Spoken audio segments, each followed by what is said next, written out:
Fala pessoal, chegou! Comprei a maquininha da China.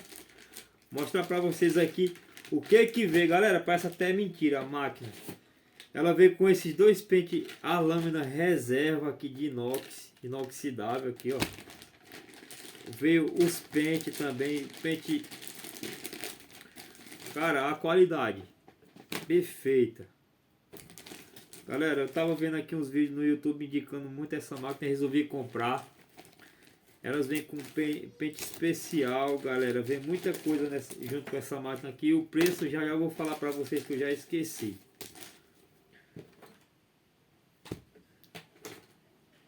Olha como é que ela vem. Toda embaladinha. Olha esse barulho. Super suave, galera. Ela vem com a alavanquinha dela aqui. Não é aquela de que tem a bolinha aqui que fica... que tem 4 estágios. Ela é a alavanca comum, mas é muito bacana.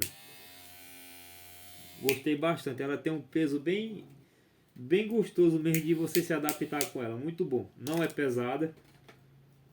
Veio mais dois pentes especial. 1,5 e o meio. Veio mais esses pentes aqui também, galera. Eu não sei para que tanto pente. Esses aqui são mais ressecados. O material deles é diferente. Esse aqui é melhor.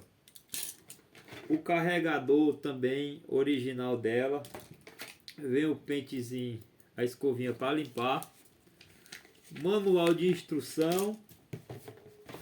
Galera, essa máquina custou para mim R$186. Dependendo do site, ela pode ficar mais barata ou um pouco mais caro. Aqui ela. Ela vem toda perfeitinha assim. Ela, a Chinon, galera. Quem tiver dúvida aí, só pesquisar. Tem bastante vídeo no YouTube. Vocês podem dar uma olhada lá. Muito bacana mesmo. Eu vou fazer o teste com ela hoje à tarde no salão. Vou trocar essa lâmina aqui que é mais grossa por essa que é mais fina. E vou fazer um corte e vou botar na postar aí para vocês estar dando uma olhada e você tirar a conclusão como é que vai funcionar ela. Beleza? Bom, a princípio aqui, pelo que eu tô vendo aqui, eu já comprei bastante máquina da China já para usar. É a que eu sempre uso, WMark. Mas essa aqui eu resolvi comprar porque ela promete, viu? Muito bacana mesmo aí. Valeu!